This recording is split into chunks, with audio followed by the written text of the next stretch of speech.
It's time for the Spoony One! Wrestling Show! It's time for the Spoony One! Wrestling Show! Okay, first off, I'm really sorry that Wrestle has kind of fallen by the wayside the past few weeks. It's probably been about a month since I've even watched Impact. And that does not bode well for my ability to understand what the fuck is going on, because with Impact, there is no good jumping on point. Although, at the same time, they rarely manage to maintain their own continuity between shows. So, in a way, if you think about it in an insane way, not watching the show might actually help. Because, you know, I bring up all the time how they don't follow continuity in the past, or the character motivations in the past are completely fucked up or something like that. So, I don't know. Maybe it'll work. So, I've just been really busy. I know that sounds cliche, but I have been. I've been trying to, ever since I'm feeling better, you know, I'm on new medication, I'm taking better care of myself, got off caffeine completely, and ever since I gave up Impact, I've been a lot happier with my life. So, and also I got MagFest to get ready for, and truth be told, I didn't even want to do this because I just finished shooting a bunch of footage for like two different things. I got a new review of a movie finished, which will hopefully be up by MagFest. I'm really trying to get that one done as soon as possible. Final Fantasy X-2 has begun, and but really I'm working on stuff for MagFest. I'm trying to get my stand-up comedy routine nailed down because I've only done it one time, and it was good, but I needed to work on it a little bit. But okay, Impact. I've also done a little soul-searching and tried to figure out why I don't want to do the Impact review. I mean, obviously, I don't want to do Impact reviews anymore because the show really sucks. And it seemed like a good idea to bitch about it a while ago, but when actually faced with it now, it seems like a really, really bad idea. But I started to realize that what made me not want to do the Impact reviews was watching Impact. And I'll try to explain. After I would watch Impact, I would take notes while I was watching Impact. Oh yeah, by the way, yeah, I have Final Fantasy X wallpaper. It's called Irony, people. Irony! And also, I've been looking for like dual monitor wallpapers, and this was one of the only ones I could find, but this really amuses me for some reason. I don't know. I also got a 10-2 wallpaper that'll probably pop up, but yeah. It's pretty. I've never said the Final Fantasy X series was not pretty. Anyway, so I'd watch Impact. I would take notes on Impact. Really copious notes. I got like 3 weeks. Actually not 3 weeks, about 2 weeks. When like 4 weeks ago, I took 2 weeks of whatever. So I have all these notes, and then I'm done with it. I watched Impact, and I'm so done. I don't want to get in front of the camera and relive Impact. Do you understand why? Like it's like watching Impact twice. And, oh my God, no. So, a few things. There's going to be a few changes, and I'm going to try this out. Try to get back on formula. And ironically enough, this is how I started doing Wrestle, and I moved away from that. Maybe a wrong move. What I'm going to do is I've intentionally shielded myself from any other reviews. I dared Lord Cat to watch Impact, and he just passed on word that he did his own vlog of it. I have not watched that, but I will as soon as this one's done. But what I'm going to do is I'm going to go scene by scene. I have not watched Impact yet. I have it recorded, but I haven't seen it yet. What I'm going to do is I'm going to watch it, and whenever I have a thought, I will pause Impact and say it to you live as it's going on. So, I will not keep the camera rolling the whole time. There's going to be a lot of cuts, but hopefully this will be a little bit more on point. And God help us all, because like I said, I haven't seen Impact in like 2 or 3 weeks at least. Probably even more than that. I know I watched bits and pieces of it because I have it recorded, but yeah, this is going to be rough, especially since I really don't know what's up with the title picture. I know that Jeff Hardy has pled guilty to some kind of drug charge. So I don't know if he's facing jail time or if he's facing probation or what. So yeah, Here we go with Impact. I'm going to stop the tape, and we're gonna roll here. And so I'll be back in, well, to you, it'll be imperceptibly small seconds. So I'm going to cut right now, and we'll be right back. Okay, already I got a big problem with this show, and it's not even. Oh god. Okay, so it starts off with a recap. I can't fucking believe they're recapping this shit because they never used to do this before. Actually, this may be a sign of an improvement in the production values, but okay. The story so far. All right, I remember this part. Jeff Hardy, when he became champion, hit Mr. Anderson in the back of the head accidentally with a chair, but they played it up like he meant to do it now. Like it was. This was a pure botch where he hit him with the chair, and the edge of the chair caught him in the back of the head, and it like laid the back of his head open. It was fucking gross, and it gave him a concussion. So they had to put Anderson on the shelf for a while, but they've turned this whole concussion thing into a storyline where Anderson, the corrupt management under Eric Bischoff wants him to wrestle, but he can't because he's got a concussion, of course. And so the storyline now is that Matt Morgan inexplicably left Fortune because he disapproved of Ric Flair and Eric Bischoff wanting to force Anderson to wrestle with a concussion because it's dangerous. I mean, we know more about concussions than we ever have before, and so if you like with football, especially football, and boxing and stuff like that, if you've got a concussion, you're out for at least a month, more often than not. So Matt Morgan decided he didn't approve of them wanting to make Morgan wrestle with a concussion, so he left. Never mind the fact that Matt Morgan was the guy who was literally propping guys up against ring posts and then bicycle kicking their heads into steel ring posts, giving them concussions. And they gave some. It was so hilarious. I actually wish I had a clip of this where at some point somebody confronts him about this. They're like, "What the fuck are you talking about? Like you kicked Hernandez's fucking head into a post," and he's like, "Well, look, I'm a competitor. I don't mind giving concussions, but nobody should have to wrestle with a concussion." I'm like, oh my god. Oh, that was so stupid it made my mind explode. So, the story now, from what I've been told in recaps, is that it's been about a month. And apparently Anderson, nobody wants Anderson to wrestle. Like Matt Morgan, for weeks now, has been cornering Anderson and saying, "Look, man, I don't think you should wrestle. I'm kind of worried about this, man." And they're like, "Are you sure you're okay?" And Mick Foley is calling him out, and he says, like, Mick Foley's like, "I know that I've been part of the problem, and I've wrestled with concussions, and it cost me, and I was in really horrible ECW matches, and in WCW I hit my head all the fucking time, and then there was this one I quit match with The Rock where he hit me in the head like 300 fucking times. I'm pretty sure I can't remember my first child anymore. But the point is, you shouldn't wrestle with a concussion, Ken." And Anderson's like, Anderson. What's funny about what they're doing with Anderson is, okay, he comes across as a complete dickhead or an asshole, and I know that's his gimmick. I know that his gimmick is I'm an asshole, but the thing is, he's supposed to be a babyface. He's supposed to be like a likable asshole. You know what I mean? What they're really trying to do is kind of go like Eddie Guerrero with him, where he's lying, he's cheating, but he's smiling, and the crowd loves him for it because he's being an asshole to the bad guys. Okay, that's the deal.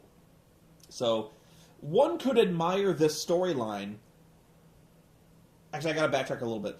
What Anderson is saying now is they're interviewing him, and Mike Tenay and Taz will be talking to him in a backstage interview. He's at home, he's recuperating, he's mad. He's like, "I want to wrestle. I want to get back in there and compete." And they're like, "Well, but Anderson, it's not safe. You got a concussion." And it's like, "Are you sure you're okay?" And Anderson gets really mad. He's like, "You call me a liar? Are you calling me a liar?" And they're like, "No. We're just worried about your safety, Ken." He's like, "I've been cleared. A doctor cleared me. I got a note." And they're like, "Really? What doctor?" He's like, The doctor I see." And they're like, "Really? What? Can we talk to this guy?" "No." "What? I'm cleared. I'm going to come back next week. I'm so cleared." And so they're like, "All right." And so, like, you know, he'll storm off. He gets really defensive and mad that he's been cleared. But the way his acting is carrying across, it comes across like he's lying, that he really has not been cleared medically to wrestle. That's what I mean. Is like one could admire this angle if it was a babyface, a noble babyface, wanting so badly to get back in the ring that he would fight through a concussion. But, you know, that's actually a very heroic thing to do. It's stupid, but heroic. So, you know, one could see this angle working out really well if the guy was like, no, I haven't been medically clear, but I want to fight anyway. You know, like, I got to get this guy. I'm not sitting on the sideline for a month. Fuck that. But no, this guy, he's coming across as hostile, defensive, and a liar. So, you know, these people who are legitimately concerned for them, he's lying to their face, he's challenging them to fights, and really it comes across as annoying, because, like, you and I know that, you know, in storyline he's not cleared, but he's basically spitting in the face of all these people who have legitimate health concerns, and just lying to their face. And so, that's why I say he's coming across as an asshole, because he's not coming across as an endearing asshole, if you follow me. So he's coming across as a heel. He's coming across as a guy who's basically, you know, he's being hostile to guys who are very good intentioned, other baby faces who are looking out for his own well-being, and he's being defensive and challenging their fights, and it just doesn't make any sense. So. It almost looks like he's trying to milk sympathy or something like that. So it doesn't make any sense. Okay, so that's the story. That's the first problem I have with that, and that's just the recap. So I haven't even gotten to the first segment yet. But what's happened is Immortal is coming down the ramp. Okay, and they've got a new song, and it sounds like another bastardized version of the NWO theme. That it sounds like another. But how many fucking theme songs has Immortal had so far? They must be like 3 now, where they used to come out to like Eric Bischoff's, and then they came out to Flair's, and then they came out to like a techno version of Flair's theme, and now it's like the NWO theme. Like, they have no identity. So they're coming to the ring, and Mike Tenay reminds me of something that pissed me off to no end when I stopped watching it like 4 weeks ago. And he says that by the way, why is Eric Bischoff still in charge? This is a simple question. I remember on Thanksgiving, which is about when I stopped watching. Yeah, it was just about Thanksgiving. When Thanksgiving, Dixie comes into the office and says, "Guess what? She said it much more robotically than this. She goes, guess what? I just got a federal judge to slap an injunction on you, and I'll see you in court, Eric." And so, like, for some reason, this wrote Hulk Hogan off the show. In real terms, Hulk Hogan fucking, he had to get, like, extremely invasive, like, spinal fusion surgery. Ooh. I looked online just for some rough statistics on this back surgery. Ooh, it's like an 8 to 9 hour surgery or some shit like that, and they basically just like stick a rod up your ass, so your spine doesn't move. You know, like, your back is in such bad shape. They basically just like they nail your spine to a rod or something like that. So yeah, that's why they get Hulk Hogan off. Rest assured, you will never see his ass wrestle again unless he is colossally stupid. Which, I doubt that. I don't think he's going to be in any condition to take staircases anymore. My dad had back surgery, nowhere near that invasive, and it's cost him a lot. I remember he had like it wasn't fusion, but he had like a couple of discs fused or whatever it was like that. Yeah, he ain't wrestling. You know, it really does limit your mobility a great deal. And this kind of surgery, wow. So anyway, so Dixie comes in and says she's got a federal injunction slapped on Eric Bischoff and Hulk Hogan, which I would interpret to mean that she got her company back. And yet, for the entire month, Eric Bischoff is still running the place. I don't know. So, today, he says that lately Immortal has been on a real mission. And he says that, he's given Immortal their marching orders that they have to capture every title in the company. Because, and this is a quote, as you all know, titles equal power.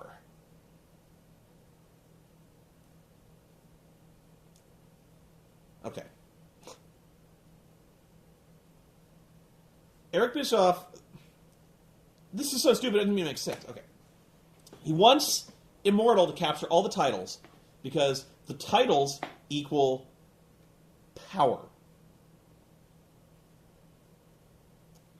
How? How? This isn't... I'm not nitpicking. A fucking 4-year-old would ask this... Like, if a 4-year-old me watches this show, and they say titles equal power, my first thought is, it's a gold belt. How does that equal power? Power over what? Power over the show? Okay. How? I'm trying to think, like, you don't get to choose your title matches. You don't get to choose your opponents. You don't get to choose what kind of matches you want. What power do you wield? I could see that you get more money.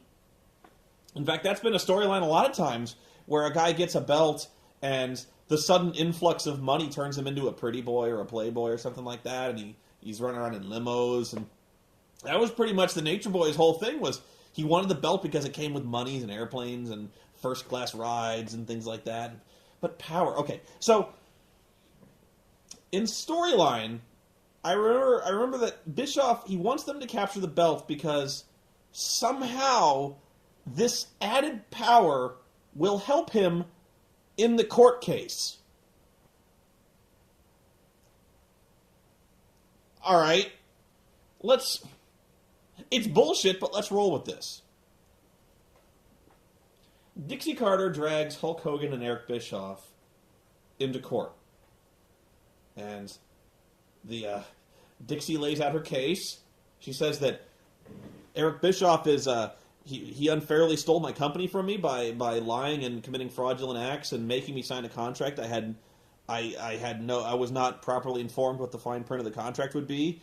In fact, he misinterpreted he misidentified what the purpose of the contract was that I signed. And ever since then, he's been abusing his power and manipulating this legitimate sporting event, because we're assuming it's he's manipulating this legitimate sporting event and abusing his power to give his friends the world championships.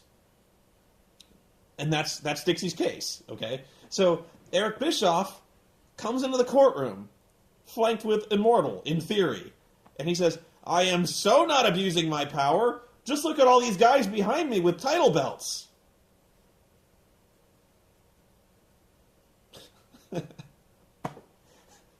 How do the title belts help you?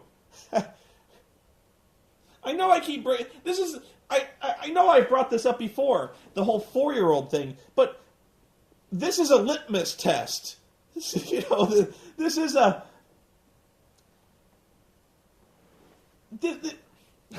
This... God damn it! Already! The titles equal power thing. Okay. What if fucking 4-year-olds could poke holes in your fucking story? It's not like I want to see Dixie back. That's not it. But why is Eric still there? There's been an injunction slapped on him over the whole fraud thing. But I guess the wheels of justice may turn slow, Quinlan, but they're moving. But not moving that fast because it's taken a fucking month since Thanksgiving, and Eric Bischoff is still setting up fucking title matches for his friends. Alright, I'm gonna get back to watching. I'm like 5 fucking minutes into this. I'm probably a half hour into this fucking show. God damn it.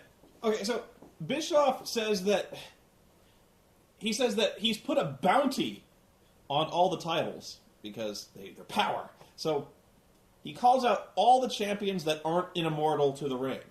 So he calls out Jay Lethal. He calls out the Motor City Machine Guns. He calls out the made-up title holder Douglas Williams.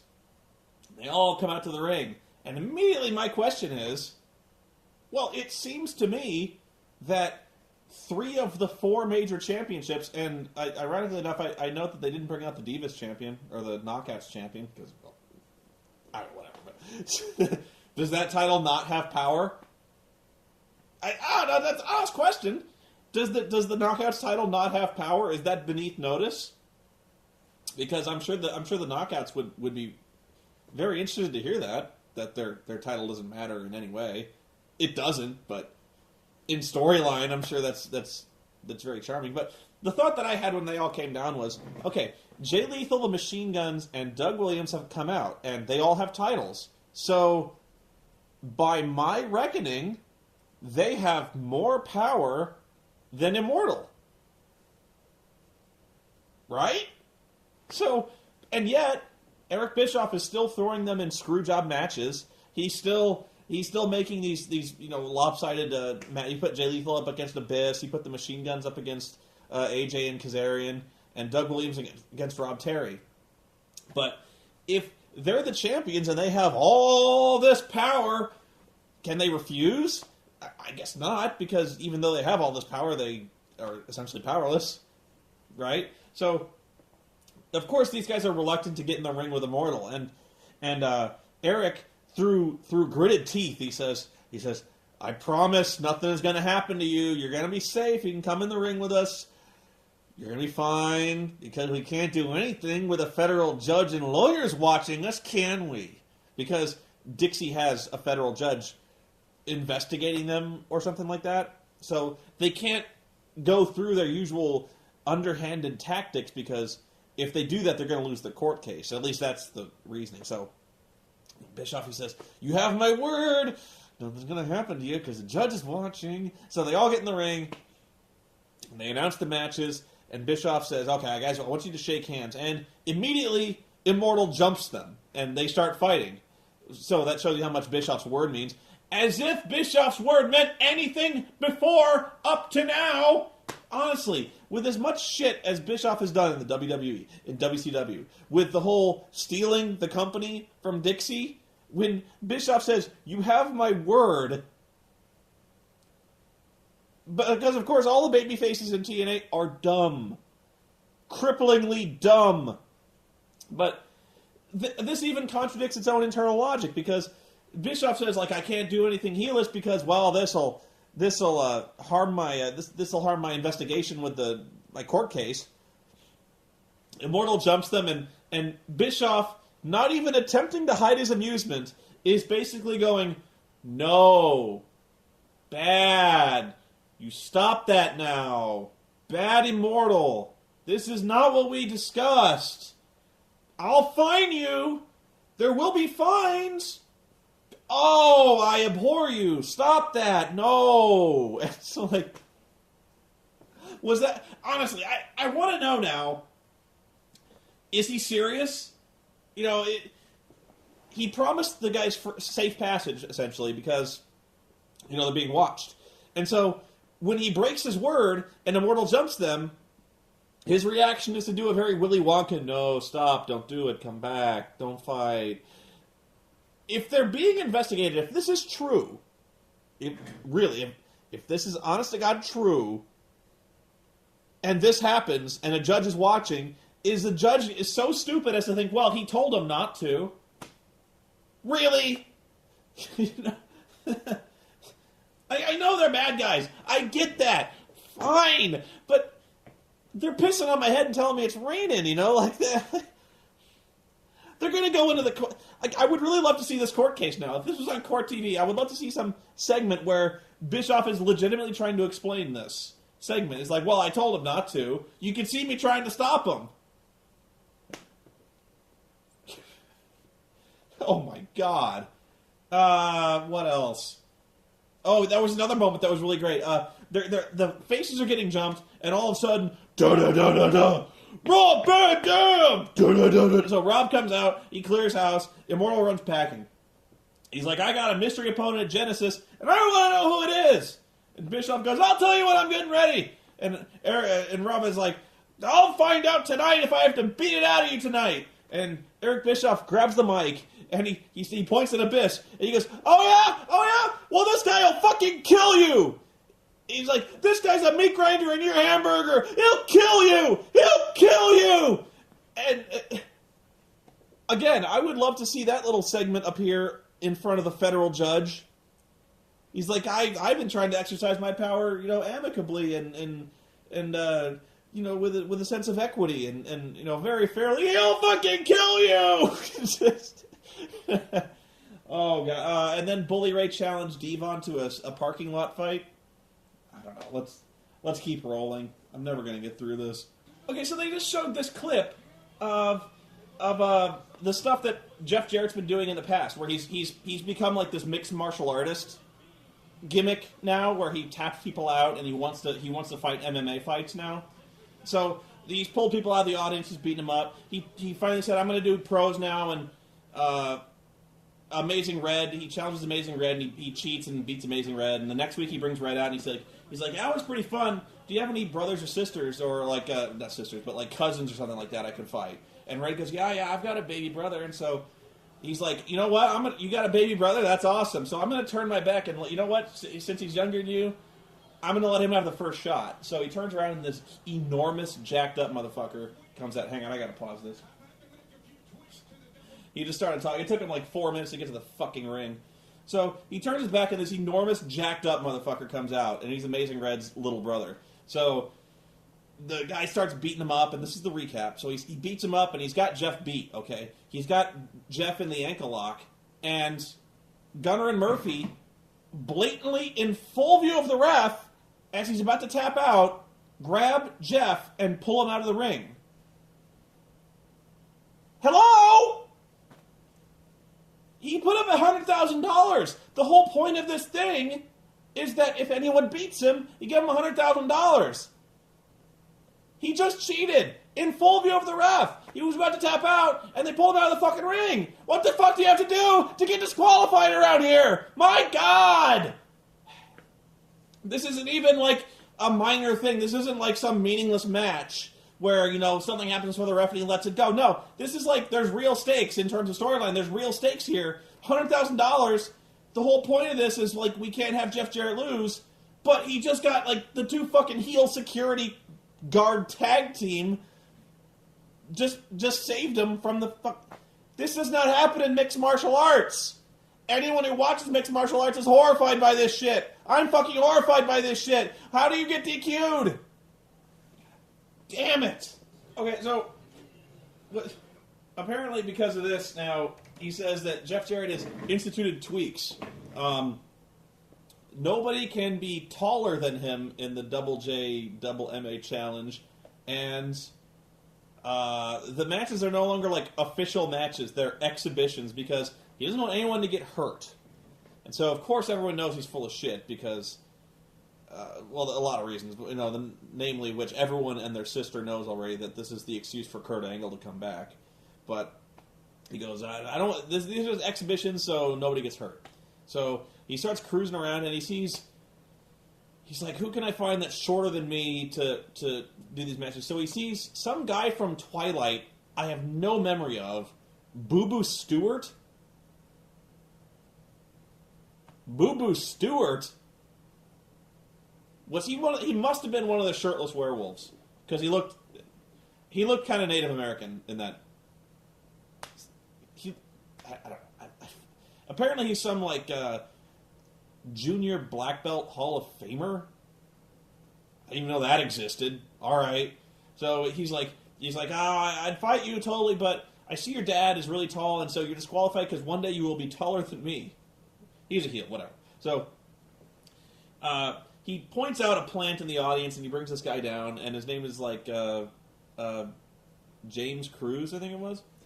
So he jumps this guy unfairly. He has him sign the contract, and he like jumps him immediately, and he starts doing like Muay Thai knees, and he clamps on the ankle lock, and he makes the guy tap out, and of course, he doesn't let go of the ankle lock, he keeps stretching the guy, he keeps, like, torquing on his ankle, and the guy's, like, weeping, and like, I'm tapping out, and the announcers are going apeshit. Here's my question. I know he's a heel. You know he's a heel. Everybody in the Impact Zone knows he's a heel. And every week for 2 months now, okay, about a month and a half now, he's been doing this thing where he challenges people to mixed martial arts fights, cheats, and then when he puts you in the ankle lock, he doesn't let go. Why do people continue to sign up for this? Like, this isn't even meta anymore. Like, this is like you've seen this guy on TV week after week. You know he cheats. You know he doesn't let go of the hold. Why would you willingly get into the ring with this asshole? You act surprised when he jumps you. You act surprised when he keeps the ankle lock on for too fucking long. How stupid are you people? God. And of course, this is the week where Kurt Angle comes back and he says, we're about the same height, and Jeff Jarrett's like, you promised you'd never wrestle again, and of course, wrestling retirement stipulations mean less than nothing in wrestling nowadays. I mean, like just beyond nothing. In fact, whenever they announce a retirement stipulation now, it's a negative probability that they will retire, you know. And that's actually what's cost Shawn Michaels. Like, we've had so many false retirement stipulations, not the least of which being Ric Flair, John Cena, that, you know, when you do this, that nobody believes it. You know, when it actually is real. You're just completely blown it away. So Kurt Angle's like, I'll see you at Genesis, because like, he goes, this isn't an official match, so I'm not going back on my word. It's an exhibition. And everyone's supposed to be all, oh, that's adorable, and this is so fucking stupid. You know, there's going to be a Knockouts match coming up any second now, and I'm really not looking forward to this. All right, I'll be back. Okay, tag match with the Motor City Machine Guns versus Kazarian and AJ Styles. Funny thing about this one is, Kazarian and AJ come out to the Fortune music, which is the Ric Flair thing, the Ric Flair kind of techno music. I don't get this. It's actually kind of confusing. I mean, I'm not intentionally being dense, like sometimes I do, but does Fortune still exist? I wasn't aware of this. Like, I thought they were all just immortal now. There's a lot of sub-factioning going on. I really don't understand this. Really good match. If I had a complaint, is that it's too short. I mean, although, like, you know, these guys would never have enough time for me. You could do a 20-minute match on these guys and be perfectly fine. Really good match, though, and really I can't complain about that one. Because really, you've got some of the best competitors in the business. Really, four of the best, if not the top four, currently, you know, doing what they do best. It's a really good tag match. That was really good. And in fact, I rather like the story that was told here. The fact that AJ tried to use the Chaos Theory suplex to send a message to Doug Williams because he wants the TV title, but he ended up getting hit with what was it? He got hit with a brain buster, and then they beat him. And so, you know, AJ looked really dejected, and Bischoff came down and looked really stern and disappointed in him. And, you know, I thought that told a really good story. I thought that was effective. It was well done. Then there was a weird segment where, before we go to commercial, which is where we're at now, the Pope is mad. I thought he was in a casket, but apparently he got better. So he's all pissed off now. He's like, the Pope's gonna find out who's been following him with a camera, Daddy. And he's like nobody follows the Pope with a camera. And he's gonna call out whoever's following him with a camera. Pope, have you not seen the show?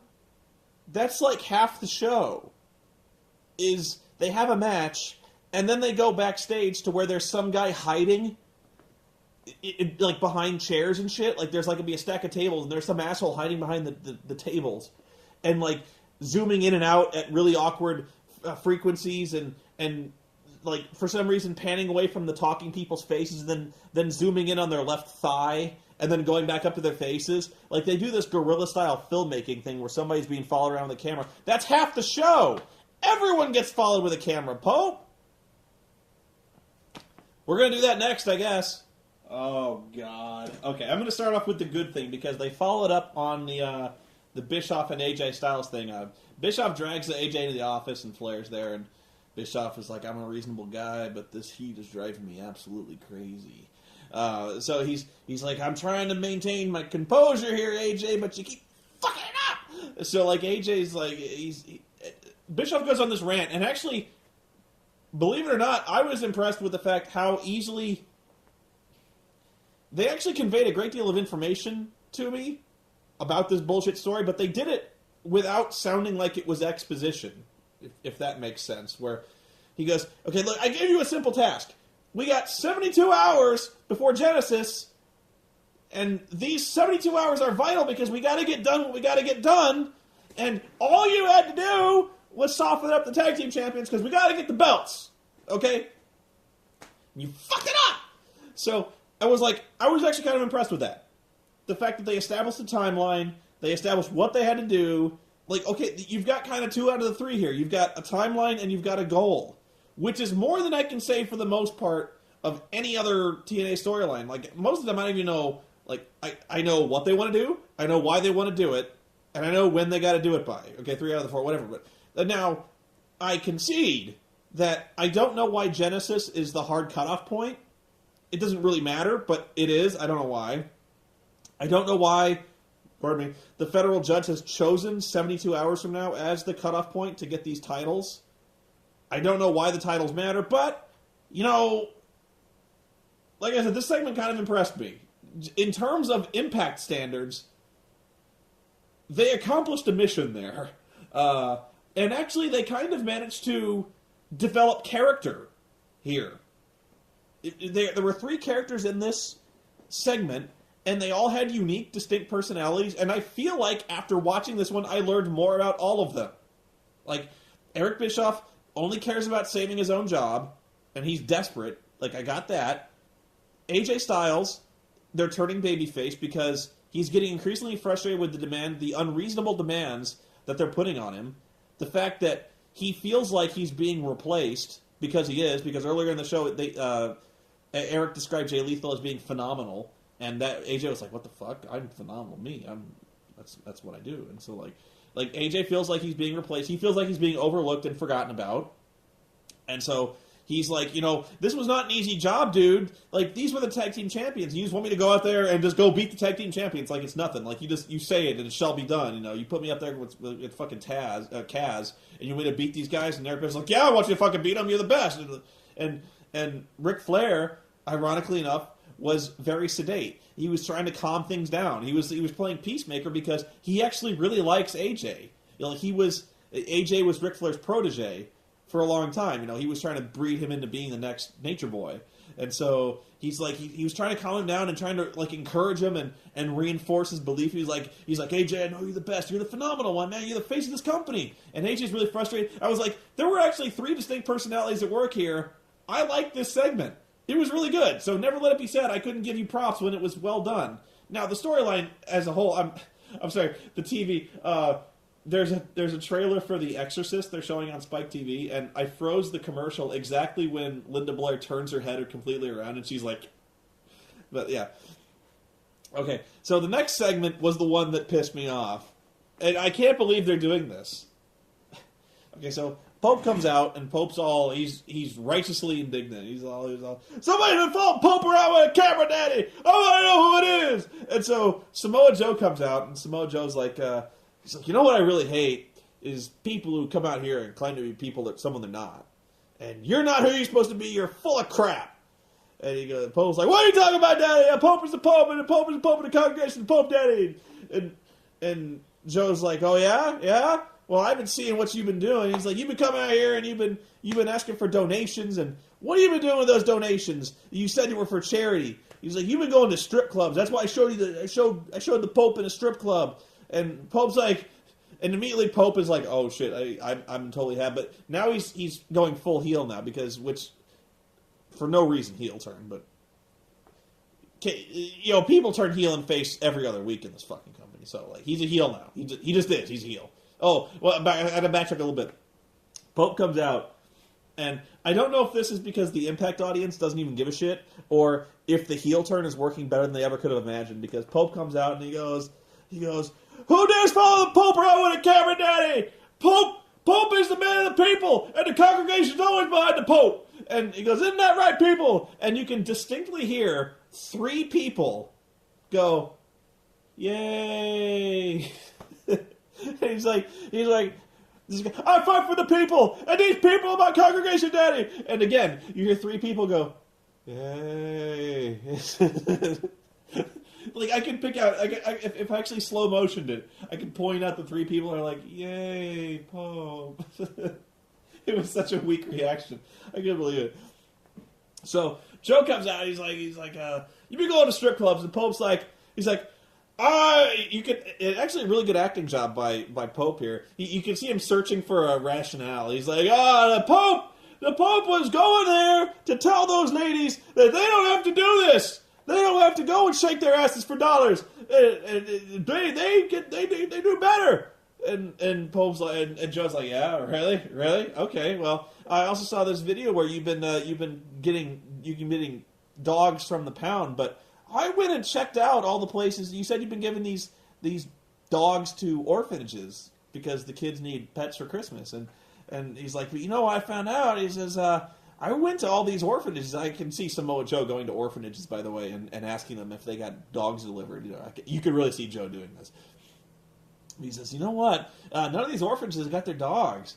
And in fact, I found out that all you ever adopted was pit bulls, and your house has been flagged for noise complaints 35 times this week. And I lost it. I fucking lost it at that point. I was like, what? We're really doing this.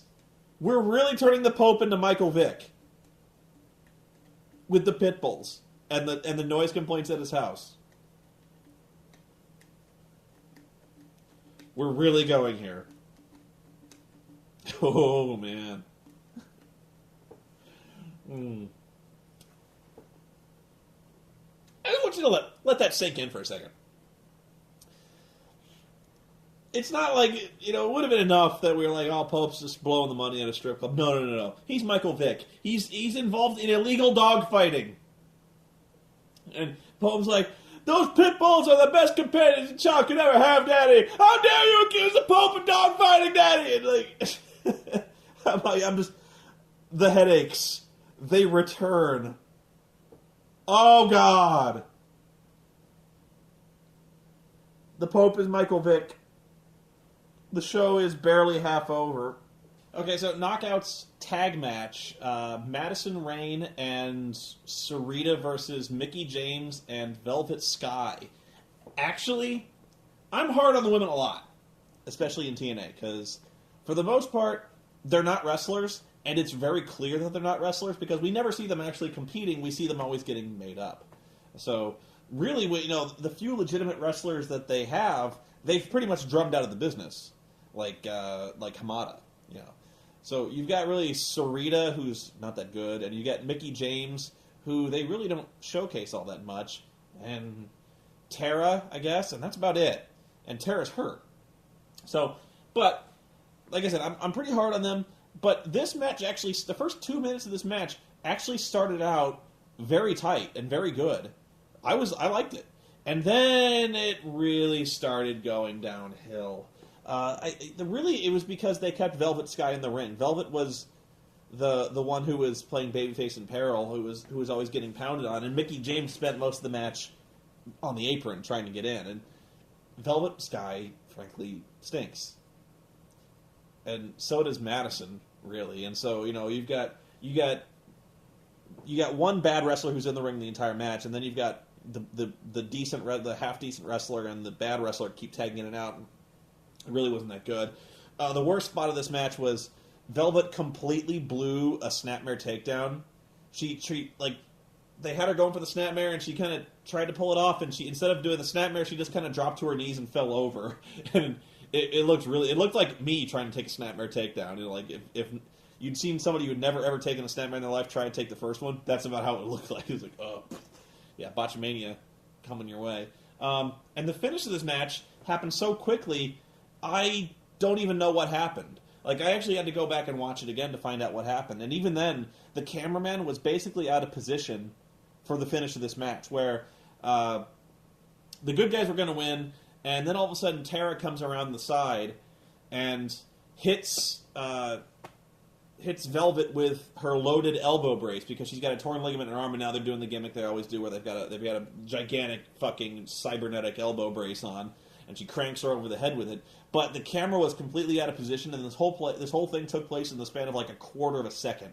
So the announcers tried their best, but I think even they didn't really know what was going on. Like, I think they knew the finish of the match, but they didn't see it because they were like, Tara did the thing with the brace, and there's hinges on that thing, and it would really hurt. And like, I had to go back and watch it again. So, and then another really weird thing happened with this match. The Sarita and Madison one. But another really weird thing happened that... Okay, so they go back to Bischoff's office, and Rob Van Dam is in Bischoff's office going, Eric, I need to know who my opponent is for Genesis, dude. And Eric's like, I can't tell you that, Rob. Now, rewind half an hour. Rob Van Dam had literally threatened to beat up Eric Bischoff until he got the answers he wanted on who he was facing in Genesis, okay? Number one. Number two, the last line we heard of that segment after Rob made that threat was Eric pointing at Abyss, actually Eric trying to charge the ramp at Rob, Abyss holding him back, and Eric was pointing at Abyss going, he'll fucking kill you! He'll kill you, Rob! And then, half an hour later, Rob is calmly in Eric Bischoff's office asking who his opponent is. He's like, I gotta know, dude, who's my opponent, man? after he threatened to beat him up, and Eric's like, I can't tell you that. You gotta focus. You gotta forget Jeff Hardy. Oh, and here's the other thing. Here's another thing I don't get. Okay.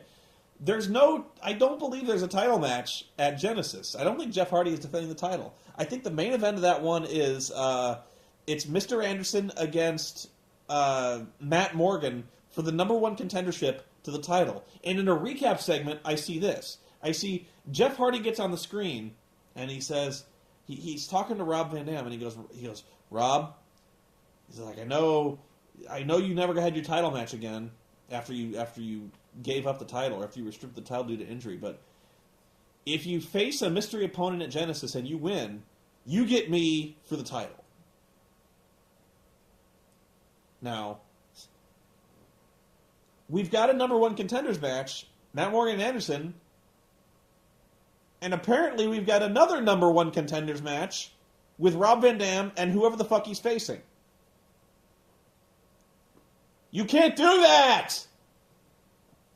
So, he's like, Rob's in the room, and he's like, well, what about focus? What do you focus on what? And he's like, well, you've got a match tonight.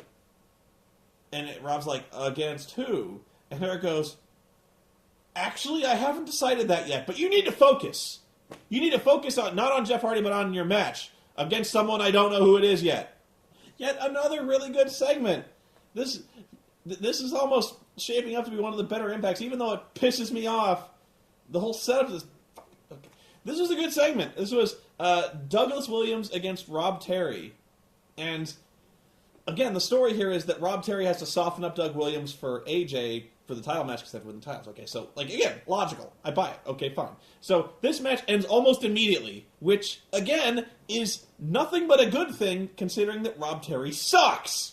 So, like, they immediately end the Rob Terry match. I'm like, yes! When the match ends in a disqualification, when immediately AJ Styles comes in and starts beating up Doug Williams because, again, he has a match against him, and he's under a lot of pressure from Eric Bischoff. He's like, your job may be in jeopardy. You don't even want to know what happens to you if you lose this fucking match at Genesis. And so, like, logically, AJ comes out and he starts beating up Doug Williams. He goes to injure his hand, soften him up for Genesis. It was heels doing heely things. And even for AJ's character, it made a lot of sense. He's under a lot of pressure right now. It worked! I was like, my God, honestly, this show is really bad, but for this show, for Impact, they actually told... This made sense. Which, wow! I'm so impressed with that, you have no idea.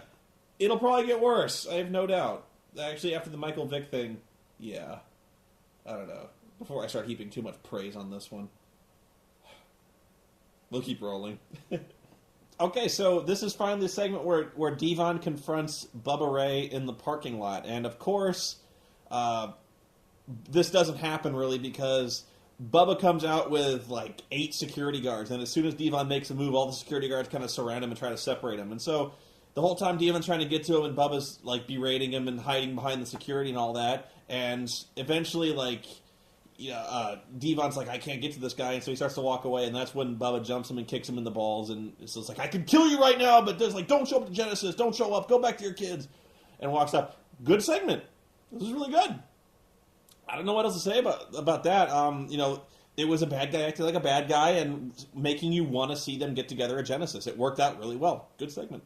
The next segment, also very good, was, I actually hate Jeff Jarrett, so any segment that I call out where I say Jeff Jarrett's actually really good, he says, he's like, at first I was kind of intimidated, but now I'm really looking forward to Genesis. I got a plan. I got an insurance policy. For my insurance policy. So Kurt Angle, bring whatever he wants. I got him. And so Eric Bischoff's like, really? That's good. Well, tonight I got a problem I need you to take care of. And it's like, what? I just fought this other guy in the ring. And you saw how big that guy was? And he's like, I did. But you got to take on Rob Van Dam. And Jeff's like, what? He's like, yeah. And probably the most puzzling, poor choice of words line of the night, Eric says, this Rob Van Dam guy, he won't give up. We got to put a bullet in this guy, like, fast. And I'm like, you want me to kill him? He's like, yeah, we got to put a bullet in this guy, like, now. I'm like, wow. That probably shouldn't be I hope the judge wasn't watching when you said that. So Jeff Jarrett's like, you know what? He goes, it's no disqualification. Jeff goes, I like that, so I'll do it. So, again, good segment. Except for the put a bullet in Rob Van Dam thing. I don't know. So the next segment was a match, Jay Lethal versus Abyss. I did not like this match. And this is maybe a personal thing. I hate when they do this. I always hate a match. Abyss basically beats Jay Lethal. He hits his black hole slam. It's over. So the ref goes 1, 2, and then the heel pulls the bad guy. The heel pulls the guy up before the 3 count. He's like, I'm not done yet. I got to punish this guy more. I hate that. I hate it so bad. That is something that should never happen in any match. Like, I can't think of a single rationale why you wouldn't just want to beat the guy. You know what I mean? Like, if you've got the guy beat, pin him, it's over, okay? You beat him. If you want to keep beating up on the guy, pin him first, and then keep beating up on the guy. That's what a bad guy would do. The bad guy would steal the win, and then keep beating on the guy. But you don't pull him up before 3. That never makes any sense. Not to mention, you have essentially just buried the X Division champion deep beneath the earth. I can see that they want to make it look like the X title is in jeopardy, like dire jeopardy of being lost to Kazarian by the end of this. And they did that, but I hate when they do that. You need to make your champions look like champions. You need to protect them to some degree, and you can't go burying them like this. And you can't ever do the thing where you pull them up before the 3 count. It just doesn't work. The next thing we do is a sit-down interview with Mike Tenay, Mr. Anderson, and Matt Morgan. And this, I don't want to recap what I already talked about a lot before at the very beginning of this with the whole concussion angle, but here's the thing. I think I've somewhat formulated my own thoughts more clearly on this matter. Okay, so again, we've got Mr. Anderson being very evasive, very hostile, and in fact, when Matt Morgan and Mike Tenay bring up, they're like, what about, aren't you worried about potential health concerns? And Anderson's like, what health concerns? I'm fine! And he goes, well, would it kill you to sit out even a little longer just to be a little safer about this? And what about your family? And immediately, Anderson flies off the handle. He's like, you mind your own business about your own family. Do I ask about your family? No! And now, I get that he's like, people are very private. I'm very private, when it comes to my family and stuff like that. But I don't fly off the handle at people like that. I'd be like, with all due respect, I don't want to talk about that. I don't be like, mind your own fucking business! So, but here's the thing with it. There's 2 alternatives here. All right. 1, Mr. Anderson is still concussed, and it's not safe for him to wrestle, and he is, in fact, lying about being medically cleared to wrestle. Or 2, he is medically cleared to wrestle, and there's no problem. right?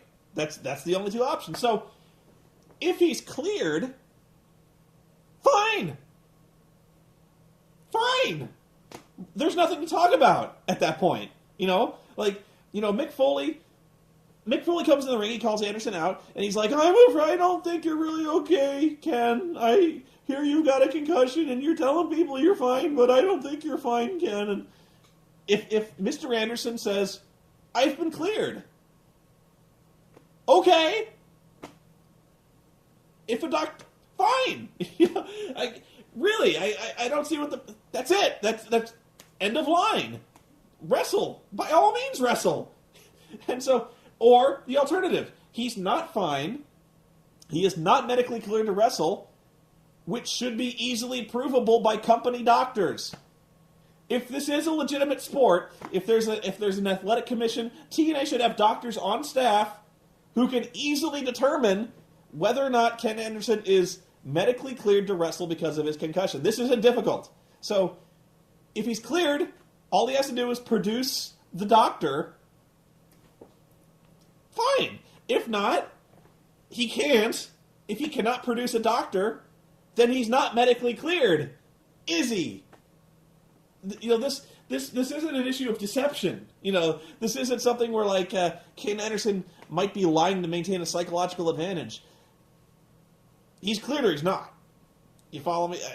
I'm sorry, I don't mean to obsess over this, but this really doesn't. This makes no sense. Yeah.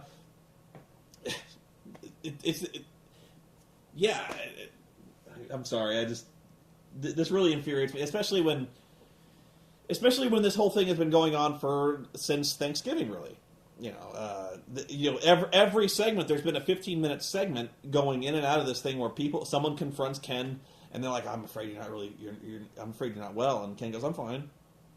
When it's clear that he's lying.